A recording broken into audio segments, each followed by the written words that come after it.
여러분, 우리나라의 교회가 얼마나 될까요? 많을까요? 적을까요? 네, 많죠. 얼마나 많은가? 세봤더니 8만 3천 개 정도가 된다고 합니다. 우리나라의 편의점은 어떻습니까? 많아요, 적어요? 많죠. 엄청 많죠. 네, 편의점을 세봤더니 5만 5천 개 정도 된다고 합니다. 어디가 더 많아요? 교회가 훨씬 더 많습니다. 우리 신원동, 이 작은 마을인데 여기만 해도 인터넷에 검색되는 교회가 22개가 넘습니다. 그러니까 어느 누군가가 참 교회가 편의점보다 더 많다 하는 얘기는 느낌이 아니라 실제 통계가 그렇다는 거죠. 그래서 한 7년 전쯤일까요? 하나님이 저에게 고향성만 교회를 개척하라고 할 때 제가 안 하겠다고 한 이유가 그것 때문이에요. 교회가 too many, 너무너무 많다. 제가 교회를 개척하지 않아도, 저 한 사람 굳이 개척하지 않아도 이미 한국에는 교회가 넘쳐요. 편의점보다 더 많아요. 그래서 교회를 안 하고 싶었어요. 순종하지 않으려고 했어요. 그렇게 씨름을 하기 시작한 겁니다. 그런데 기도하는데 하나님이 계속 보여주시는 장면이 뭐냐면 우리 한국교회의 아픈 자화상이었습니다. 예수님을 닮기보다는 세상을 닮아서 기업화되는 비즈니스 교회. 하나님의 뜻을 들먹이며 정치 세력과 결탁한 교회. 나와는 결이 다르고 내 마음이 불편하고 싫은 사람은 속으로 판단하고 정죄하고 또 끼리끼리 어울려서 눈에 보이지 않는 벽을 쌓고 있는 그런 영적인 미장이들로 가득한 교회. 돈 많고 유명하고 예쁘고 멋지고 소위 세상에서 잘 나가는 사람이 교회 안에서도 환영받고 세상에서 멸시천대받고 소외당하는 지극히 작은 자는 교회에서도 발붙일 곳이 없는 그런 교회. 담임 목사가 하나님 두려운 줄 모르고 오만한 자리에 앉아서 주인 노릇하는 교회. 또 당회와 담임 목사가 갈라져서 교회가 분열이 되고 상처만 깊이 남은 교회. 말씀의 깊이가 너무 얕아서 믿음과 일상의 삶이 전혀 연결되지 않아서 내 주변에 아무도 내가 교회 다니는지 크리스찬인지를 모르는 그런 성도들로 가득 차 있는 예수님 닮은 향기를 잃어버린 교회. 하나님이 왜 자꾸 이런 한국교회의 아픈 모습을 떠오르게 하시고 도대체 왜 이걸 자꾸 생각나게 하실까? 그때 주님이 제안해 주신 질문이 뭐냐면 한 목사, 왜 이런 일이 생길까? 왜 그렇게 교회가 병들어 갈까? 그 질문이었어요. 그러면서 생각난 말씀이 골로새서 2장 19절의 말씀이었습니다. 우리 이 말씀 함께 읽겠습니다. 시작. 머리를 붙들지 아니하는지라 온몸이 머리로 말미암아 마디와 힘줄로 공급함을 받고 연합하여 하나님이 자라게 하심으로 자라느니라. 자, 교회 안에서 왜 그렇게 서로 시끄럽고 판단하고 그러냐? 세상의 소금과 빛으로 부름받은 이 땅의 교회들이 왜 빛을 발하지 못하고 소금의 맛을 점점 잃어가느냐? 그 이유를 이렇게 말씀해요. 머리 되신 예수님을 붙들지 않았기 때문이다. 머리이신 예수 그리스도를 붙들 때에 온 몸이 머리로 말미암아 마디와 힘줄로 공급을 받는다고 말씀합니다. 오늘 본문에도 같은 말씀이 있어요. 자, 22절, 23절 또 읽겠습니다. 시작. 또 만물을 그의 발 아래에 복종하게 하시고 그를 만물 위에 교회의 머리로 삼으셨느니라. 교회는 그의 몸이니 만물 안에서 만물을 충만하게 하시는 이의 충만함이니라. 자, 교회의 머리가 누구라고요? 예, 여기 그는 예수 그리스도, 예수님이십니다. 교회의 머리가 예수님, 교회의 몸은요? 예, 몸도 예수님. 이 말씀을 통해 주시는 감동이 뭐냐면 교회의 주인은 나다. 교회의 주인은 담임 목사도 아니고 당회도 아니고 돈 있는 사람, 힘 있는 사람, 교회 오래 다닌 잔뼈가 굵은 사람도 아니고 교회의 머리요 몸은 오직 나 예수다. 너희는 교회의 주인이 아니라 교회의 지체다.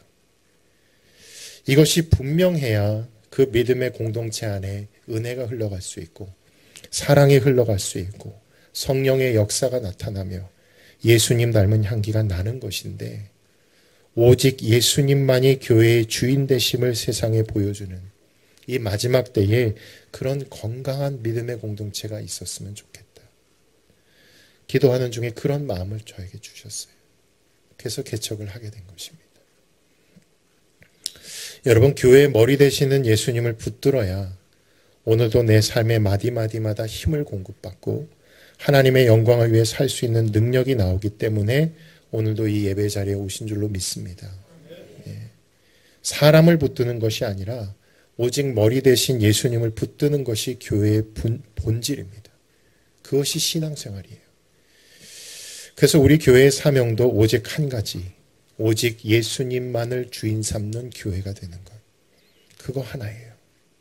그러면 우리가 살 수 있습니다. 교회의 역사는 고난의 역사라고 할 수 있습니다. 교회가 태어나자마자 이 교회는 늘 고난 가운데 노출되어 있었습니다. 예루살렘 교회도 생긴 지 얼마 안 돼서 바로 핍박을 받았어요. 그래서 믿는 자들이 흩어지기 시작했습니다. 사마리아로 흩어지고 여러 소아시아 지역으로 흩어졌어요. 사도 바울은 가는 곳곳마다 교회를 개척했지만 교회가 개척이 되면 어김없이 그 지역에 사는 거주하는 유대인들에게 핍박을 받았습니다. 특히 로마의 네로 황제는 로마 시내에 있었던 대화재의 원인을 교회, 이건 크리스찬들 때문이다.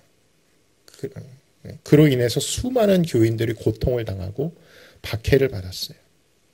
이처럼 교회가 핍박을 받고 고난을 받는 것은 어제 오늘의 이야기가 아니라 교회가 처음 생겨나면서부터 지금까지 변함없이 지속되고 있는 그런 일들입니다.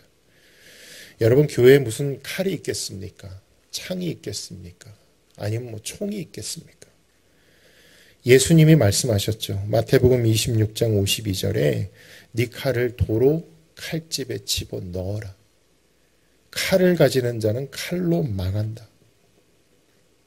그래서 교회는 칼이 없어요. 칼을 칼집에 꽂으라고 하셨기 때문에. 교회는 복수하지 않습니다. 로마서 12장 14절에 너희를 박해하는 자를 축복하라. 축복하고 저주하지 말라 말씀하시죠.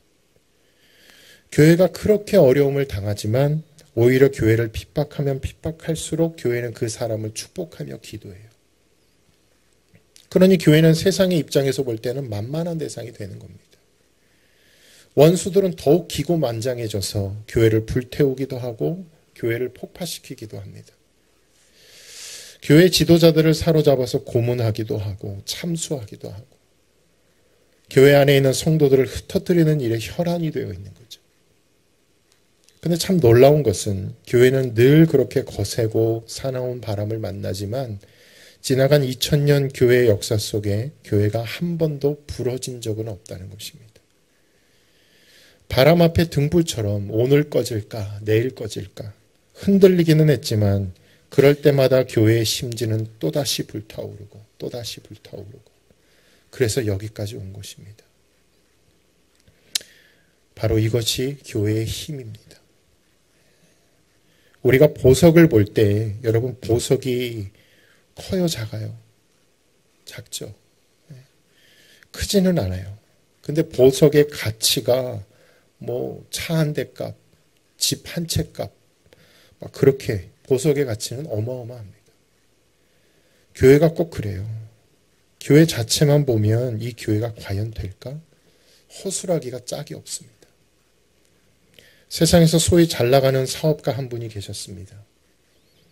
이분이 이제 아내를 따라서 교회를 다니기 시작한 거예요. 이분이 사업을 잘하셔서 회사는 굉장히 번창했어요. 그러니 이분의 마인드, 이분의 마음 안에는 경영의 마인드가 있는 거죠. 경영의 안목이 있는 겁니다. 그런 안목을 가지고 교회 안에 들어와 보니까 교회가 너무 허술한 거예요. 교회의 조직이라든지 교회 운영 방식이라든지 교회 행정이라든지 교회에서 집행하는 예산이라든지 세상에서 만약 그런 식으로 일을 하면 욕먹을 거예요. 세상에서 만약 그렇게 하면 망하기 쉽상일 거예요.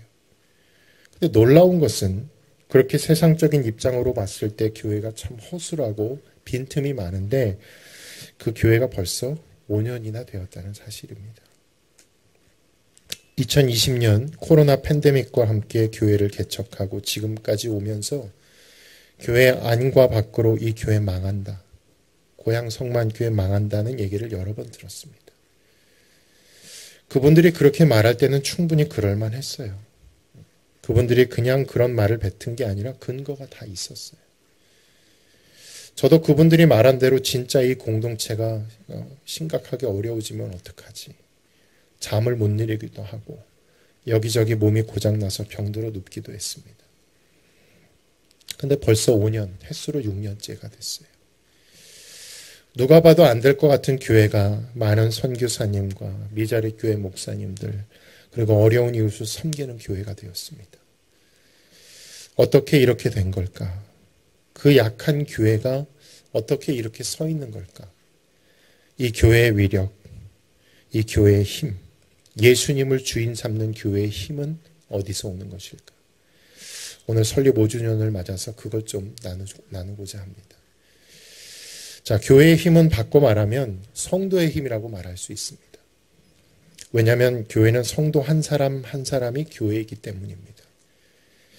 세상에 나가서 나라는 사람을 그냥 덩그러니 놓고 보면 한없이 초라하고 부족해요. 내가 뭐 다른 사람들처럼 많이 배운 것도 아니고 누구처럼 많이 가진 것도 아니고 누구처럼 막 건강한 것도 아니고 내가 누구처럼 외모가 뭐 특별히 잘난 것도 아니고 그러므로 나 한 사람만 놓고 볼 때는 참 약하죠. 그런데도 성도에게는 세상과 비교할 수 없는 어떤 위력, 어떤 힘이 있다는 거예요. 성도의 힘, 교회의 힘이 있다는 겁니다. 그 힘이 도대체 뭘까? 오늘 사도 바울이 에베소에 보내는 편지에 그 힘을 소개하기를 성령님이시다. 성령님이 성도가 가진 힘이고 성령님이 교회가 가진 힘이라는 것입니다. 세상이 죽었다 깨어나도 가질 수 없는 힘이 있어요. 그것이 성령님이십니다. 오늘 본문의 지혜와 계시의 영으로 묘사되어 있어요. 자, 본문 17절 말씀 또 한번 읽겠습니다. 시작. 우리 주 예수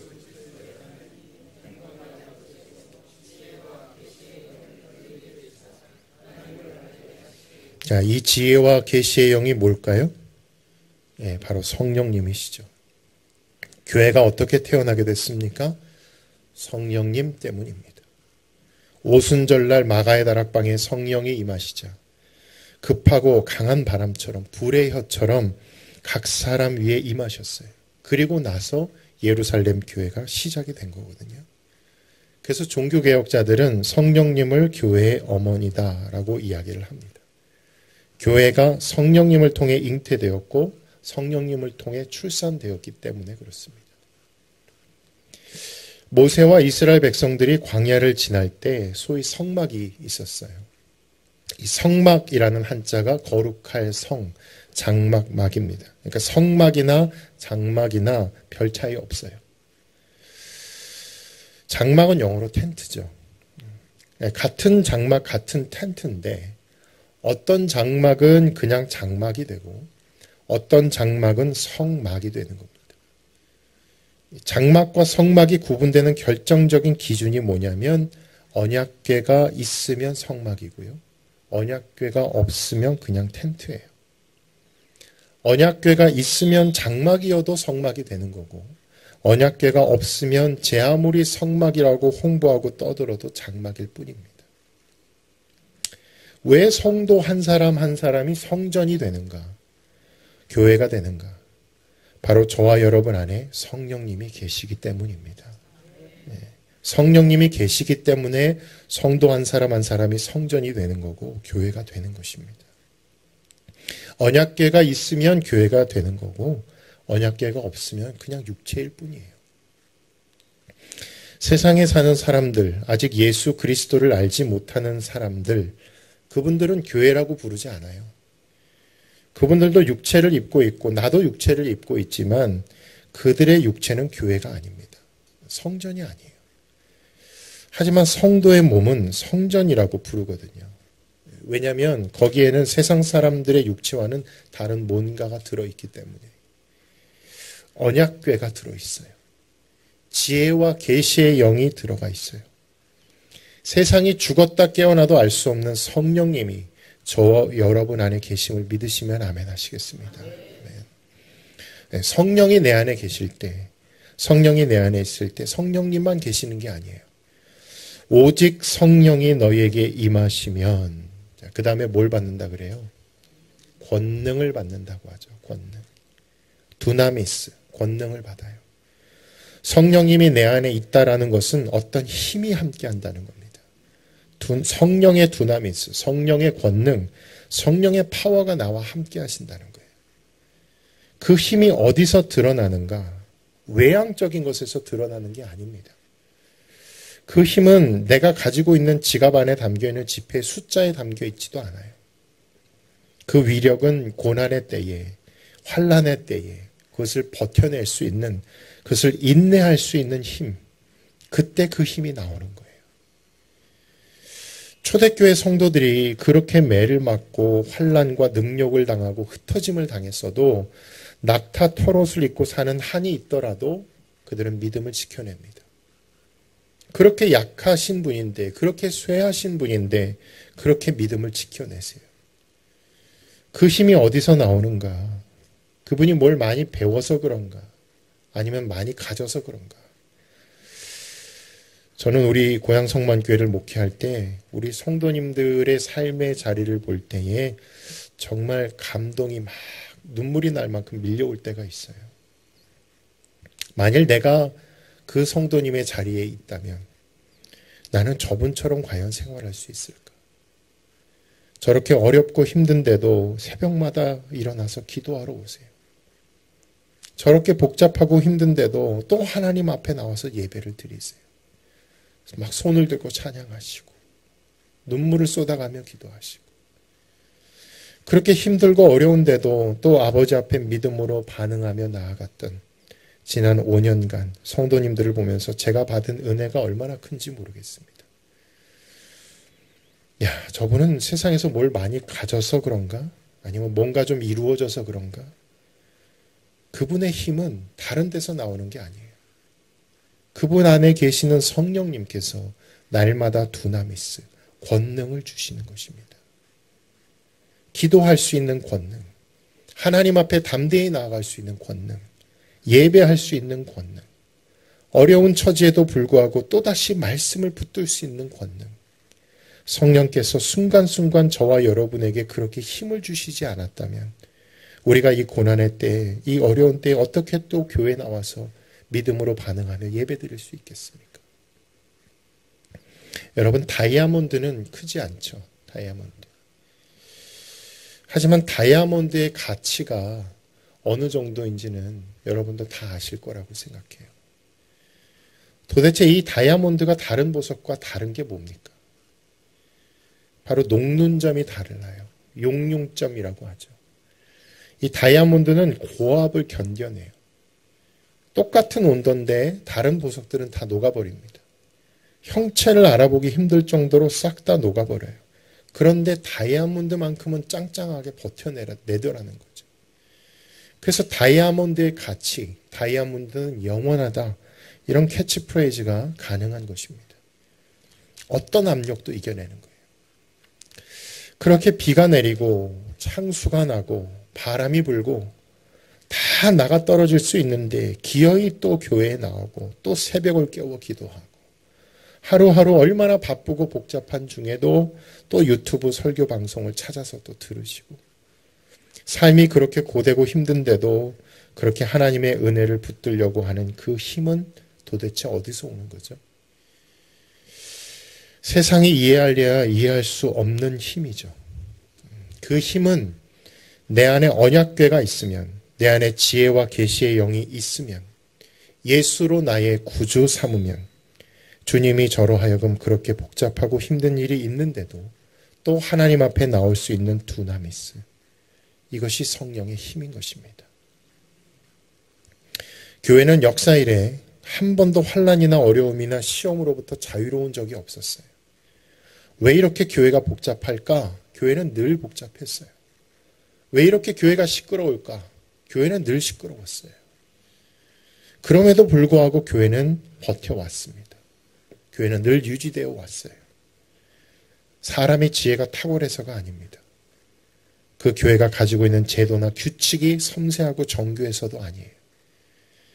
사람 수가 얼마나 많길래, 예산이 얼마나 많길래, 똑똑한 사람 얼마나 많길래 감당한 것도 아닙니다.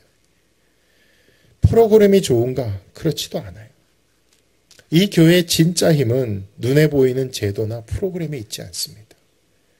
교회의 힘, 교회의 능력, 겉으로 볼 때는 초라한 텐트일지 몰라도 그 안에 하나님의 언약궤가 있는가?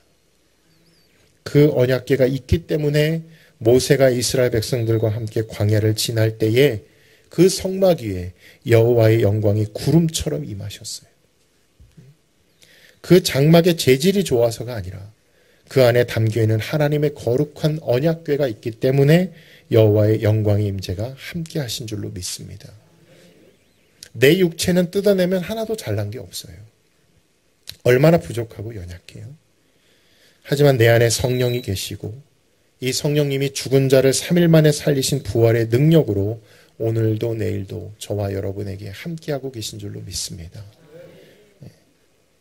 그 능력으로 모든 통치와 권세와 능력과 주권과 이 세상뿐 아니라 오는 세상에 일컫는 모든 이름 위에 뛰어나게 하신 하나님의 이 두나미스가 오늘도 우리 성도님들을 붙잡아 주시면 어떤 거센 저항과 어려움과 눈물의 골짜기를 지난다 할지라도 또다시 믿음을 지켜낼 수 있도록 세상 끝날까지 저와 여러분을 붙잡아 주시는 것을 믿으실 수 있기를 바랍니다.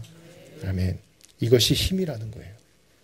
돈이 힘이 아니고 명예가 힘이 아니고 성령이 교회의 힘이요 성령이 성도의 힘인 것입니다. 지혜와 계시의 영이 함께 하심으로 언약궤가 함께 하심으로 오늘도 여호와의 영광이 우리 성도님들의 가정과 일터와 직장 위에 늘 함께 하시고 그 힘으로 또 믿음으로 살아내시고 그 힘으로 또 여호와의 이름을 부르며 기도하시고 그 힘으로 비록 어렵지만 또다시 하나님 앞에 나와 예배하시고 이 설명할 수 없는 신비한 힘, 이것이 교회의 힘이요 지나간 5년 우리 교회를 붙잡아 주신 하나님의 은혜인 것입니다. 이 힘과 능력이 앞으로도 평생토록 우리 성도님들의 일생 동안 함께하여 주실 줄로 믿습니다. 이 성도의 힘, 교회의 힘을 신뢰하시고 이 한 주도 또 올해 하반기도 날마다 승리하는 저와 여러분 되시기를 예수님의 이름으로 축원합니다. 할렐루야. 기도하시겠습니다.